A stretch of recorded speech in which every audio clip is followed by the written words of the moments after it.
நாளைக்கு நடக்க போகிற 400 மீட்டர் ரேஸில் ஜெயிக்கிறது என்னோட கனவு.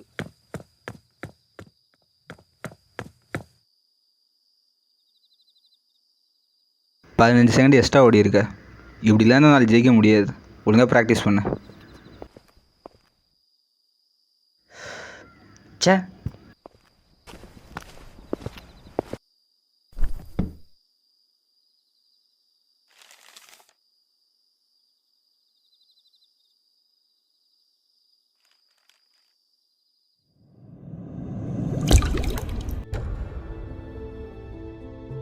முயற்சி பண்ணி தோற்றுந்தா விட உன்னை நினச்சி பெருமைப்பட்டிருப்பேன்டா.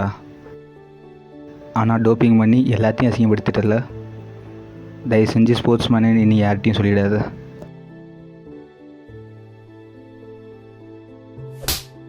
உன்னை என் புள்ளன்னு சொல்லிக்கிறதுக்கு எனக்கு அசிங்கமாக இருக்குடா. உன்னால் ஊரே நம்மளை பார்த்து சிரிக்குது. என் மூஞ்சிலே முடிக்காதடா. அவர் எடுத்துக்கிட்ட ட்ரக்கு சிம்பிளாக ஊக்கம் வருதுன்னு சொல்லுவாங்க. அது என்னென்னா மசில் ஸ்ட்ரென்த்தை இன்க்ரீஸ் பண்ணும். இந்த ட்ரக்கு அத்லெட்ஸ் எடுத்துக்கிறப்போ நார்மலாக பெர்ஃபார்ம் பண்ணுறதோட அதிகமாக பெர்ஃபார்ம் பண்ணுறாங்க. ரெகுலராக அவர் ஹை டோஸில் எடுத்துக்கிட்டனால அவருக்கு ஸ்ட்ரோக் வந்துருச்சு. இனி அவரே நினச்சாலும் எந்த ஸ்போர்ட்லையும் பார்ட்டிசிபேட் பண்ண முடியாது. இந்தமாதிரி ஆளுங்கள்லாம் ஜெயிலில் தாங்க போடணும். அப்போ தான் இனிமேல் டோப் பண்ணணும்னு நினைக்கிறவங்க கூட பயப்படுவோம். அப்படி இந்தமாரி ஆட்கள் இந்தமாதிரி டோப் எடுத்து இப்படி ஜெயிச்சு என்ன சாதிக்க போகிறாங்க? அவங்களுக்குலாம் அசிங்கமா இல்லையா? இல்லை நான் ஜெயிக்கணும். கோச், இப்போ ஸ்டார்ட் பண்ணுங்க.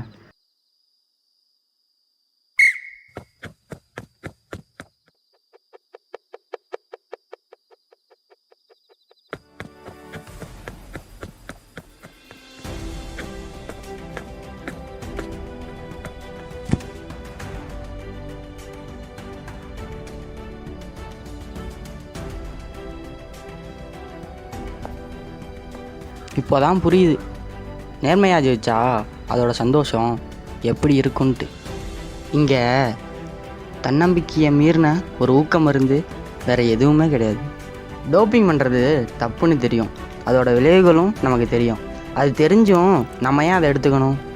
வெற்றியோ தோல்வியோ அது என்னால் வந்தால் தான் இருக்கணும், ஒரு டோப்பிங்னால் வந்தால் தான் இருக்கக்கூடாது. கோச், இப்போ ஸ்டார்ட் பண்ணுங்கள்.